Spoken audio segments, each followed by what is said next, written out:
Chelsea next 7 game is not much of a threat, but let me tell you something, we need to be scared. And one of the reasons for that is not the fact that our opponents are that of a threat, because you can clearly see that we are going to be facing Ajax, Sunderland, Wolf, Quaback, and Tottenham Hotspurs. But what I want to let you to know is that we should be afraid of Enzo Maresca. Now, I'm not trying to criticize him, but I'm just trying to say that sometimes our coach normally starts the wrong players, and Chelsea will find it difficult to perform in that match due to the fact that there are some wrong players on the pitch. And I'm glad that Enzo Maresca have started learning his lesson, because that was one of the reasons why Chelsea were losing back-to-back in some previous weeks ago. It's because our coach doesn't trust some certain players, and those are the players that's actually making Chelsea progress at this moment. Now, mind you, Enzo Maresca wanted an already made centre-back because he didn't trust the players that we have. He didn't trust most of our new signings. But the owner stated that Enzo Maresca should make good use of what is available, because the owners know the potential of those certain players. But Enzo Maresca still proved stubborn and actually benched those players. He stated that Tosi is ahead of so many of those players just because Tosi is the oldest Chelsea player. When I mean oldest, I mean his age, not his time at the club. I said this before and I will still say it again. If Enzo Maresca was the one coaching Barcelona, Yamin Lamán, Pedri, even Kobasi will not see playing time, because Enzo Maresca will say that they are too small, they are not well experienced. But you can see that those players I just mentioned are one of the best players in the world currently now. It's because that those players have more game time to develop and actually build confidence. There is no team that those sets of players will see that they will feel overwhelmed. That is what Enzo Maresca was lacking, because Enzo Maresca doesn't trust Estevao. He doesn't trust Josh Ashipong. Even the likes of Joreato and Jamie Gittis, Enzo Maresca doesn't trust them. But everything changed in that Liverpool match. I was quite shocked that Enzo Maresca finally starts Josh Ashipong in a centre-back, then actually substitutes Garnacho, Joao Pedro, and Pedro Neto, and put in Estevao Williams, Jamie Gittis, and Maguire. And those three sub totally changed the game. That is why we could win Liverpool. And he did the same thing against Nottingham Forest. Chelsea were losing. Not that Nottingham Forest scored us in the first half, but we were actually losing the first half to Nottingham Forest because we were creating a lot of mistakes. We were giving Nottingham Forest a chance to pressure us more in our defense. But when Enzo Maresca made an immediate change and had to sub off some players that were not performing well, what happened in the second half? The game changed. Our midfield was tight. The defense was tight. Nottingham Forest were rushing us, but they could not see the ball. And what happened at the end? Chelsea scored 3 goals on that second half. That is the importance of starting the right players in a match. And that is why I pray that Enzo Maresca should start the right players in our 7 games. Because as it stands now, the Premier League is running and the Champions League is getting more tougher. Because after we play Ajax and we win them, that doesn't mean that we will be in the knockout stage spots, which is from number 1 to number 8, if I'm not mistaken. Because that is where we need to end up. Because the Champions League now is more competitive than you think. Because every 3 points you win in the Champions League is more important than draw or loss. Because the more points you drop, the lower your chance of getting to the knockout stage. That is the new Champions League format now. That's why Chelsea needs to win every game as possible. Same goes with the Premier League. Now, Chelsea are just 2 points behind second place in the Premier League currently now. Despite we won Nottingham Forest, Chelsea are still in the 5th position, thanks to Tottenham dropping points. But we don't need to rely on our rivals to drop points. We need to keep winning. We need to keep consistent. We need to keep scoring more goals.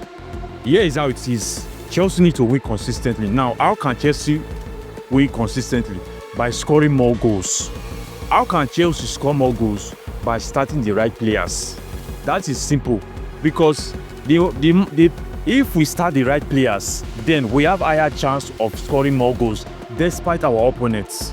I know that Kopama is not available, but we have a lot of key players in our squad at the moment. We have Estevao, we have Maguire, we have Jamie Gittis, we have Joreato, we have Josh Ashipong, and James is fully fit. So I don't see anything stopping this Chelsea's team.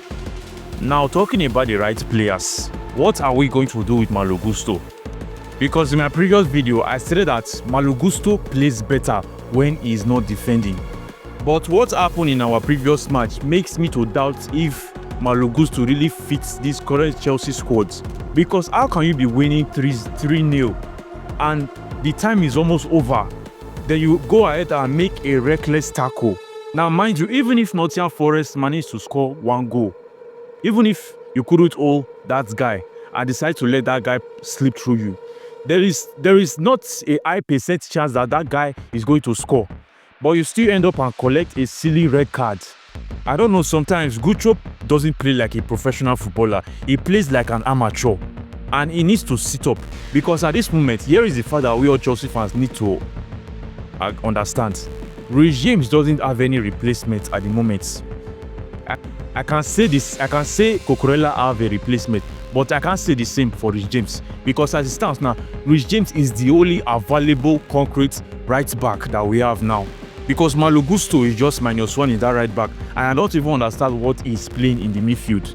So I will urge Chelsea to go for a right centre back that can give James a good competition next season. Or better still, Chelsea should go for a player January that can make Reece James rest. Because despite the fact that Reece James have been fit for a long time, we don't want him to get any injury sooner or later. Because we know what Reece James can do on the pitch. If Reece James is fully fit, we know what he's capable of doing. We can clearly see that in our previous games. So Chelsea fans, what is your thought on Malo Gusto? Because currently now, as for me, I'm very happy that Malo Gusto will not be available against Sunderland. As far as Reece James is fully fit, then I don't care about Malo Gusto. But we all know that Malo Gusto is going to play against Ajax tomorrow. He might play on the midfield. He might play on the defense. But we highly disagree that Enzo Maresca should put Malo Gusto as the right back. Because if we put Malo Gusto at the right back, then we are going to be in a lot of big trouble. And we might end up conceding a goal in the first half. This is not being negative. This is just what has been happening to Chelsea in the past previous match. When Malo Gusto is at the right back, Malo Gusto always concedes goals. We could have drawn to Brighton, but because Maresca was too stubborn, he put Reece James in the midfield and put Malo Gusto at the right back. Then Minte switched to where Malo Gusto is and actually took advantage of the weak spots. That is where 2 goals comes in. And that is how Chelsea totally lost the match. So I don't want that to happen tomorrow. I mean, in the Champions League match. Now, this is my predicted lineup. We all know that Joao Pedro is not going to be available against Ajax because he picked up a red card against Benfica. So I will go with Marc Guyo as our top striker. Despite the fact that his end product is not that good, I still feel more comfortable when Marc Guyo is on the front than Joao Pedro. Then it's a must to start Estevao at the right. Then put Pedro Neto on the left. I don't think Garnacho is going to play this match against Ajax because Jamie Gittins is going to be our super sub. Because currently now, Jamie Gittins is showing more promises than Garnacho, whether you like it or not. Now, as our number 10, we all know that Bononate didn't play previous match. That means there is 90% chance that Bononate is going to start as our number 10. Now, coming down to the midfield, I don't know if Enzo Fernandez will be fit by then. But if Enzo Fernandez is not still fit, then I'll go with Andre Santos because Andre Santos play more better if he's pairing with Moises Caicedo. Or better still, we can start Caicedo and Romeo Lavia in that midfield if Romeo Lavia will be fit, because clearly Romeo Lavia cannot play 2 straight matches without sustaining an injury. And who knows, he might not still be available to face Ajax. There is 80% chance that Lavia will not be available because that is how it has been since when we signed Lavia. Now, coming to defense, this is where we have problem with Enzo Maresca. I know that Josh Archipong played against Nottingham Forest. I don't care if we just played Nottingham Forest 3 days ago or 4 days ago, because 4 days is enough for Josh Archipong to rest and be fully fit. He is not a 26 years old player. He is not a 30 years old player. He is still very young and agile. So I don't see any reason why Enzo Maresca would rest Josh Archipong for any other centre back currently now. And I don't want to see Tosi pairing with Chalobah. because I'm tired of my BP rising every time I see those two in the center back. Josh Achipong and Chalobah needs to be in that starting center back. Or if you don't want to start Josh Achipong, put Joreato, let the boy grow his confidence on the pitch. Since Cucurella is becoming a beast at the left back and showing no sign of slowing down, which means there is nobody that will replace him. Despite the fact that Joreato is his replacement, I don't see any reason why we should bench Cucurella for anybody. Then put Joreato in the center back. Let him pair with Chalobah. Let him build his confidence more. Because currently now, I rate Joreato and Josh Achipong more than Tosi. Because these two are very young and agile, more than Tosi at the moment. So Chelsea fans, what is your thoughts on my lineup? Drop your opinion in the comment section. And if you enjoyed this video, make sure to leave a like and don't forget to subscribe to my YouTube channel for more Chelsea updates. See you guys on my next video.